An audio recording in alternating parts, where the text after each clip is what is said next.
irmãs, paz do Senhor. Aqui quem está falando com vocês é a Isa, né? Sou psicóloga e a gente vai conversar um pouquinho, né? Fazer um resumozinho a respeito da depressão. É uma doença que tem estado muito presente nos nossos lares, nas nossas famílias, no nosso trabalho e até mesmo dentro das nossas igrejas. Não é algo que a gente possa fingir que não existe, tá? Não é questão da gente não ser espiritual, da gente ser fraca, da gente não conseguir, né, ter fé. Não é falta de fé.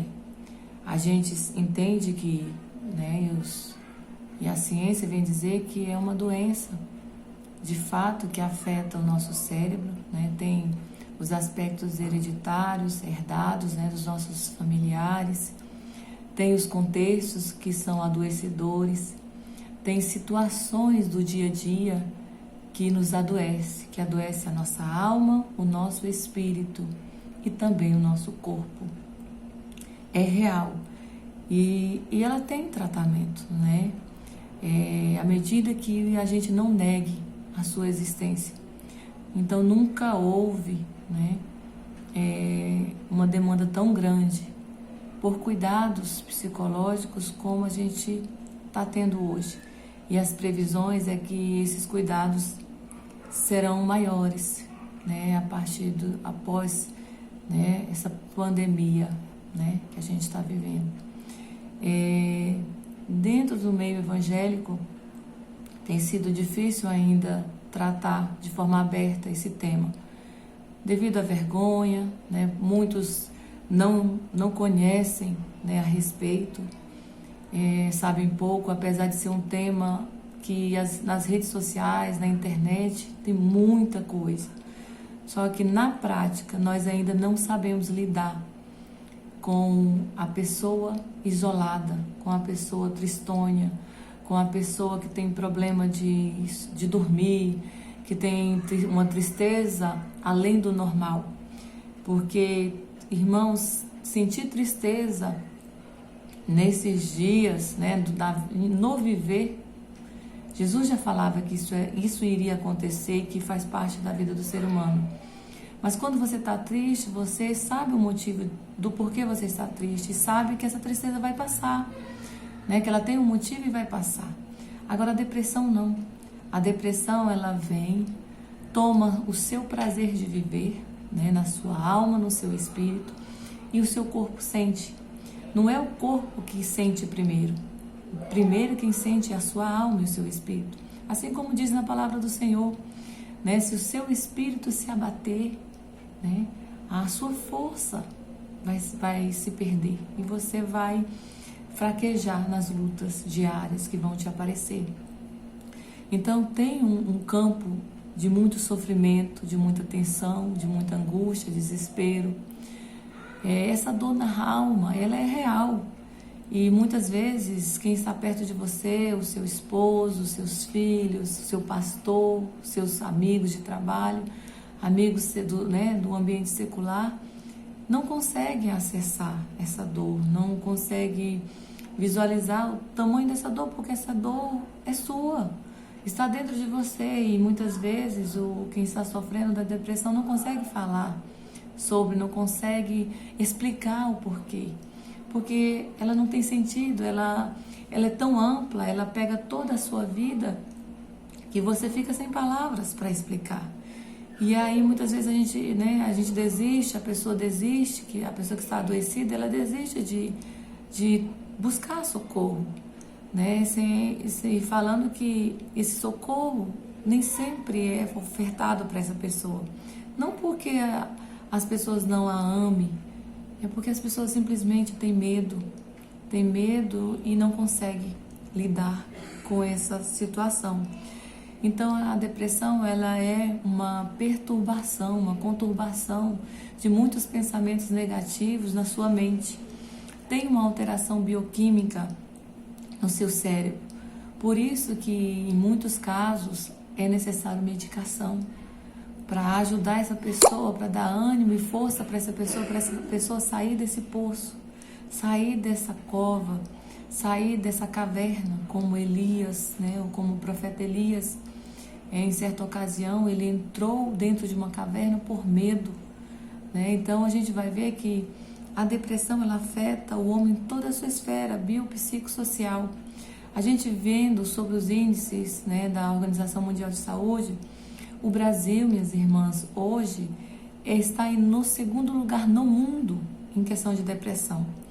Para a gente ver que é real, que está perto da gente, que muitas vezes está muito perto da gente. Nós estamos no primeiro lugar no mundo em questão de ansiedade. Então a gente vai ver que a ansiedade pode nos levar à depressão. O que é a ansiedade? Né? É um anseio pelo futuro, é um anseio que as coisas deem certo e fazem com que eu não reconheça o meu presente, faz com que eu não seja grata pelo meu presente, porque eu acho que o meu presente ainda não é o que eu quero, não está bom para mim. Então eu passo a sofrer antecipadamente. E a Bíblia vem dizer no Evangelho de Lucas que por que nós estamos tão ansiosos? Por que nós estamos tão frustrados, tão infelizes, se Deus cuida de nós?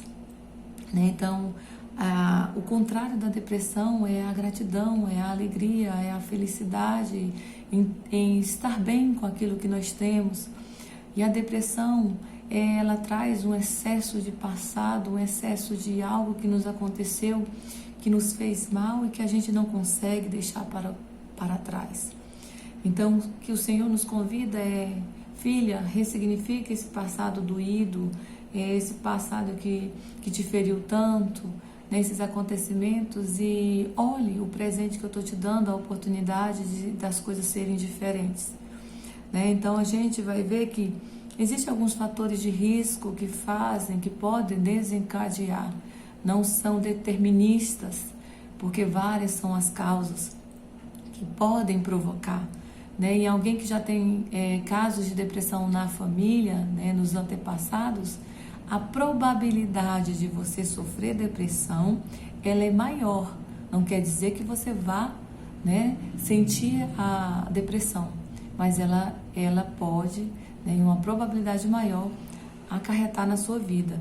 Então tem aspectos como as pessoas viúvas, os solteiros, né, os divorciados, aqueles que vivem em isolamento social, desemprego, problemas econômicos. Pedro finalizou falando dos riscos, dos fatores de risco que podem, né, fazer com que desencadeie a depressão. Não determina, mas pode desencadear. Então a gente vai ver que tem casos de violência, abandono, carência, os fatos de baixa estima, culpa, vergonha, medo, perdas, traumas, desmotivação, doenças, né, como câncer, epilepsia, AIDS e outras perturbações mentais. Fazem com que a nossa alma se abata e, sem ter quem a ajude, ela vai cada vez mais se aprofundando. Então a depressão tem níveis, né, de leve, moderado até o estado mais grave. Ou seja, se você não cuidar, não buscar socorro, não buscar ajuda, essa depressão ela pode, né, ficar pior a cada dia.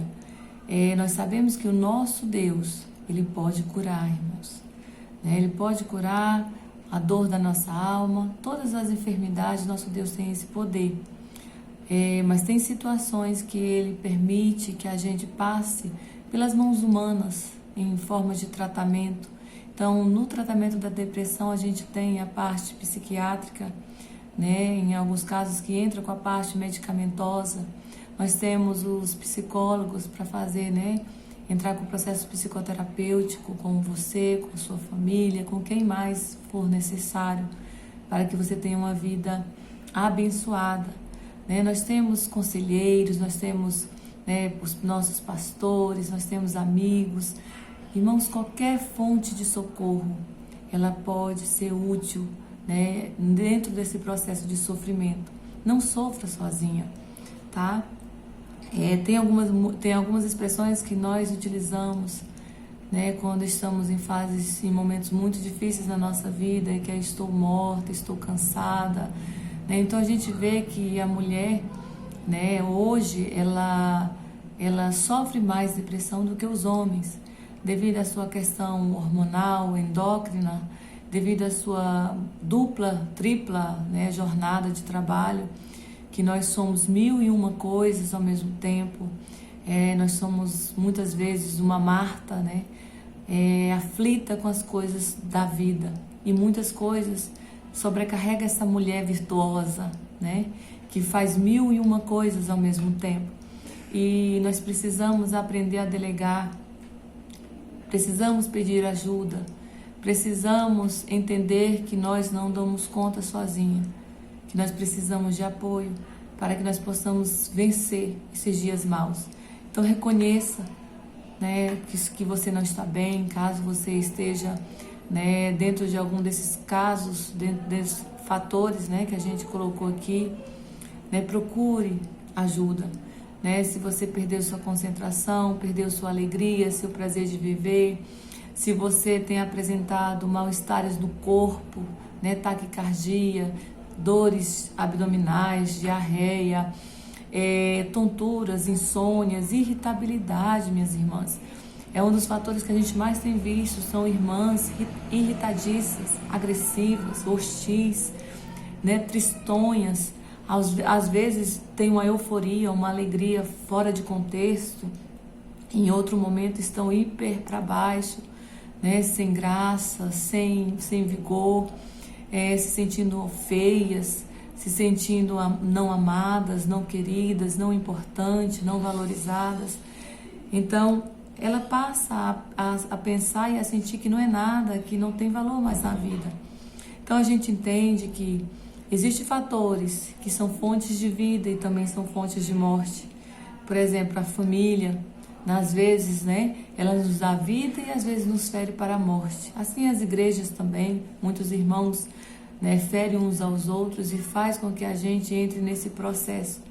Mas entender que, juntamente com o auxílio do Senhor, de Deus, a gente consegue se entender dentro da nossa família e dentro das nossas igrejas e em qualquer ambiente que a gente estiver, no nosso trabalho, em todas as esferas da sua vida.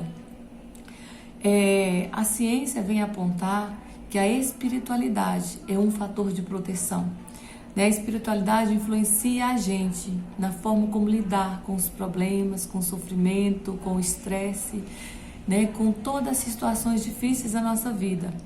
Então, ela proporciona a aceitação de quem a gente é. A gente proporciona a aceitação do que a gente tem, que é o processo de gratidão, e nos traz autoconfiança. Então a gente vai ver, minhas irmãs, que dentro da palavra do Senhor existiram muitos homens de Deus que entraram em crise. Nós temos Moisés. Moisés se sentiu muito cansado e precisou ajuda, né? Tanto é que Deus selecionou dentre o povo homens para o ajudar. Deus selecionou 70 homens para ajudar Moisés, porque Moisés falou para o Senhor: Senhor, está pesado demais a carga desse povo. Minha irmã, se a sua carga está difícil, peça auxílio ao Senhor, direção ao Senhor, para que alguém apareça para te ajudar. A gente vai ver Elias sentiu medo da morte. Elias, o profeta do Senhor, sentiu medo de ser morto e se isolou dentro de um lugar, dentro de uma caverna, ao ponto de Deus falar: Elias, o que você está fazendo aqui? Ou seja, Elias, não é para você estar aí dentro. Então, nosso Deus tem esse poder de nos ajudar.